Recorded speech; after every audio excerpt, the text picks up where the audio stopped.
दोस्तों समास जो है वो हिंदी ग्रामर का बहुत ही महत्वपूर्ण पार्ट है और हमने इससे पहले 4 समास दोस्तों क्लियर हम करा चुके हैं। चाहे तो आप पुरानी वीडियो में देख सकते हैं। बहुब्रीहि भी दोस्तों हम कंप्लीट करा चुके हैं।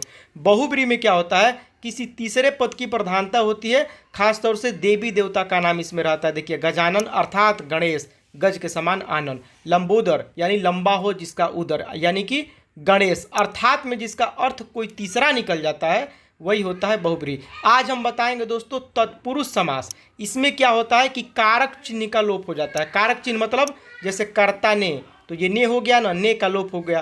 कर्म को, ठीक है, तो को का लोप हो गया। करण से, तो से का लोप हो गया। संप्रदान को के लिए, ये भी लोप हो गया। आपादान से संबंधन का के रारे अधिकरण में पेपर संबोधन हे हो अरे, इसका लोप हो जाता है, मतलब ये खत्म हो जाता है। तो समझिए कि वो तत्पुरुष समास है। जैसे कि राजपुत्र लिखा गया है, तो राजपुत्र में क्या है, का लोप है ना, राज और पुत्र के बीच में का छुपा है ना, राजा का पुत्र, तो का लोप हो गया। तो यही हो गया तत्पुरुष समास, जिसमें को के लिए से ने ये सब छुपा रहता है, वही होता है तत्पुरुष समास। जैसे शोकग्रस्त, शोक से ग्रस्त, यहाँ पे आपादान से होता है ना, तो ये से छुपा है ना, तो ये आप विग्रह करते हैं तो से आ जाता है। लेकिन जब विग्रह नहीं करते हैं, समस्त पद रखते हैं, तो ये से नहीं दिखता है। इसमें से दिख रहा है, नहीं दिख रहा है ना, लेकिन छुपा है। तो जहाँ भी ने, को, से लिए ऐसे करके, कर्ता ने कर्म को करण से संप्रदान के लिए, आपादान से, ये सब छुपा रहता है ना, टोटल हो जाता है आपका क्या, तत्पुरुष समास। अब देखिए इसमें का छुपा है, राजा का पुत्र, का क्या है, संबंध का के की रारेरी, ये सब क्या है, तत्पुरुष समास में आता है। अगला देखिए, अगला है कर्मधारय समास। इसमें क्या होता है ना कि इसमें देखिए प्रथम पद ये हो गया, ये हो गया उत्तर पद या अंतिम पद, दो ठो होबे करता है इसमें। एक ठो हो गया ये प्रथम पद, दो गो इधर वाला, और ये अंतिम पद हो जाता है। तो इसमें कह रहा है कि जिस समास में प्रथम पद दूसरे पद की विशेषता बताता हो, यानी कि ये जो है गोल, ये प्रथम पद हो गया, गोल गोल हो गया प्रथम पद, और घर हो गया दूसरा पद। तो गोल क्या है, घर का विशेषता बता रहा है ना, घर मतलब गोल है, तो ये विशेषता है ना।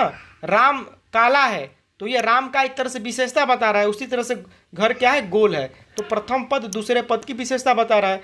तो ये क्या हो जाएगा, ये हो कर्मधारय हो गया। अब मृग नयन है, मतलब नयन तो है लेकिन मृग जैसा है, हिरण जैसा है, तो उसका विशेषता बता रहा है, एक आँख की विशेषता बताई जा रही है। तो ये क्या हो गया, ये हो गया आपका कर्मधारय। या बीच में अगर आपको है जो या के समान छुपा है, जैसे कि गोल घर में क्या छुपा है जो छुपा है, गोल है जो घर, तो ये क्या हो गया, कर्मधारय। चंद्रमा के समान मुख, तो के समान छुपा है ना, इसमें के समान देखिए यहाँ पे लिखा है ना, के समान, तो यही सब दोस्तों छुपा रहता है। अब आपको दोस्तों बताना है हमको कि लंबोदर में कौन सा समास है। ठीक है, लंबोदर में कौन सा समास है, आप चाहे तो कमेंट बॉक्स में बता सकते हैं। ये हमने कर्मधारय बता दिया। और यहाँ पर देखिए दोस्तों, शुरू से थोड़ा सा अगर जो लोग नहीं देखे हैं देख सकते हैं। समास मतलब होता है दो या दो से अधिक शब्दों को मिलकर बने एक नए सार्थक शब्द को समास कहते हैं।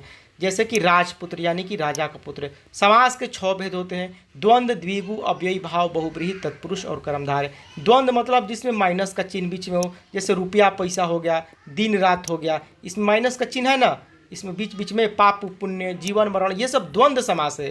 द्विगु मतलब जिसमें संख्या छुपा हो, जिसमें संख्या छुपा हो, तिरंगा, नवरात्र, त्रिभुज यानी 3 छुपा, इसमें 4 छुपा, इसमें 9 छुपा है, तो जिसमें संख्या पूर्वे द्विगु इसका फॉर्मूला होता है। अव्ययी भाव में क्या होता है कि यथा, आ, अनुप्रति, ये सब छुपा रहता है, अव्ययी भाव है। जैसे कि यथा संभव, आजन्म। ये चाहे तो पुराना वीडियो मेरा देख सकते हैं, पिछला, उसमें पूरा डिटेल्स हमने बताया है। इसमें व्यक्तिवाचक संज्ञा हमने पहले ही लिख दिया, देखिए व्यक्तिवाचक लिख दिया ना, तो ये बहुब्रीहि में व्यक्ति का बोध होता है। जैसे कि नीलकंठ है, शिव जी हो गए, तो व्यक्ति है ना, व्यक्ति का बोध हो रहा है। यहाँ पे गणेश व्यक्ति का बोध, यहाँ पे कृष्ण व्यक्ति का बोध हो रहा है। और ज़्यादातर एक ट्रिक आपको बताते हैं, इसमें ज़्यादातर भगवान का नाम आता है बहुब्रीहि में, ये भी ध्यान रखिएगा। ये तत्पुरुष अभी बताया ही। तो चलिए दोस्तों, लास्ट में बताइएगा जरूर आप कि लंबोदर में कौन सा समास है। तो अभी